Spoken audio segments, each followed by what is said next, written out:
SLBC సొరంగ మార్గంలో సహాయక చర్యలు కొనసాగుతున్నాయి. టన్నెల్లో చిక్కుకున్న 8 మందిని కాపాడేందుకు రెస్క్యూ బృందాలు నిరంతరం శ్రమిస్తున్నాయి.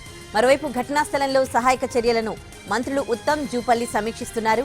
ఎన్డీఆర్ఎఫ్ సైనిక బృందాలతో కలిసి మంత్రి జూపల్లి టన్నెల్లోకి వెళ్లారు. సొరంగం లోపలికి ఆక్సిజన్ పంపుతున్నామని, వాటర్ తోడేసే పనులు నిరంతరం కొనసాగుతున్నాయని మంత్రి జూపల్లి కృష్ణారావు తెలిపారు. రెస్క్యూ టీంలు రాత్రి నుంచి అక్కడే పనిచేస్తున్నాయని చెప్పారు. కూలిన మట్టి, నీరు చేరడంతో సహాయక చర్యలకు ఆటంకం ఏర్పడుతోందని, వాటిని తొలగించే పనిలో సహాయక బృందాలు శ్రమిస్తున్నాయన్నారు మంత్రి జూపల్లి. టనెల్ బోర్ మిషన్ వరకు సహాయక బృందాలు చేరుకున్నాయన్నారు. టనెల్లో నుంచి టీ వాటరింగ్ చేసేందుకు ఎన్డీఆర్ఎఫ్ సిబ్బంది లోపలికి వెళ్లారు. అయితే 12 కిలోమీటర్ల తర్వాత బురద నీరు ఉండడంతో ఎన్డీఆర్ఎఫ్ టీం వెనుదిరిగింది. అయితే విద్యుత్ పునరుద్ధరణ, ఆక్సిజన్ పైప్ల ఏర్పాటుతో పాటు నీటి తొలగింపునకు చర్యలు తీసుకుంటున్నామన్నారు ఇంజనీర్లు. మరోవైపు టనెల్లో 10 కిలోమీటర్ల తర్వాత ఇబ్బందికర పరిస్థితి ఉందని రెస్క్యూ టీం చెబుతోంది. నీరు, మట్టి భారీగా ఉండడంతో రెస్క్యూకు ఇబ్బంది కలుగుతోందని తెలిపింది.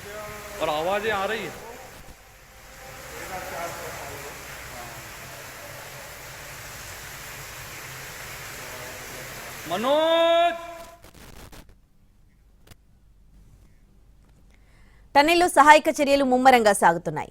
సొరంగంలో 13 కిలోమీటర్ల లోపల వరకు వెళ్లినట్లు Singareni rescue team head Srinivasulu తెలిపారు. అయితే బోరింగ్ మిషన్ అడ్డుగా ఉందన్నారు. నీరు, బురద సహాయక చర్యలకు ఆటంకంగా మారాయని చెబుతూ ఉన్నారు. విద్యుత్ పునరుద్ధరణ సైతం చేశామంటోన్న సింగరేణి రెస్క్యూ టీం హెడ్ శ్రీనివాసులతో మా ప్రతినిధి పాషా ఫేస్ టు ఫేస్.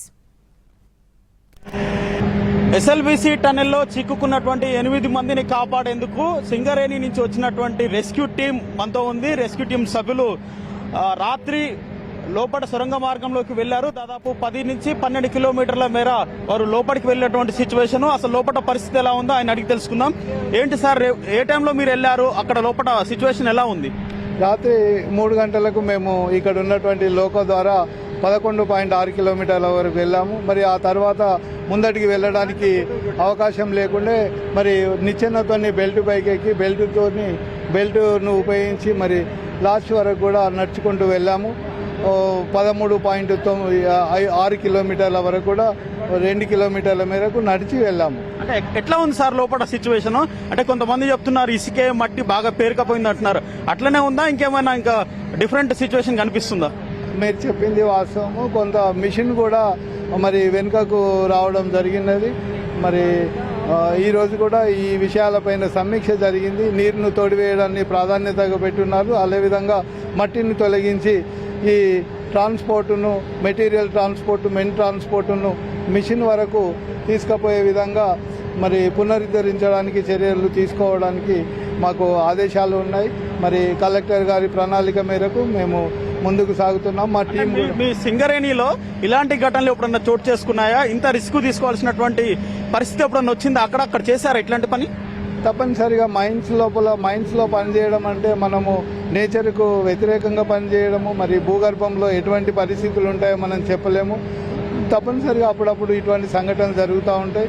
మేము ఇటువంటి సందర్భాల లోపల కూడా మరి సక్సెస్ఫుల్గా మరి చేయగలిగినాము. అంటే అక్కడ ఉన్నటువంటి 8 మంది గల్లంతైన వారి ఆచూకీ ఏమన్నా కనపడిందా? వారి అరుపులు కానివ్వండి, మీరేమన్నా ఐడెంటిఫై చేయగలిగారా అక్కడ?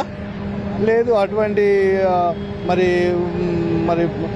మనుషులు బతికి ఉన్నటువంటి ఆనవాళ్ళు మాత్రము మాకు కనిపించలేదు. అయినప్పటికీ మనం ఆశాభావంగా ఉన్నాము. మరి అక్కడ ఏమైనా గాలి పాకెట్స్, ఎయిర్ పాకెట్స్ కనుక్కున్నట్టయితే బతికే అవకాశాలు ఉండొచ్చు. మరి మనము పూర్తిగా ఈ చర్యలు, గాలింపు చర్యలు పూర్తయ్యే వరకు ఏ విషయం చెప్పలేము.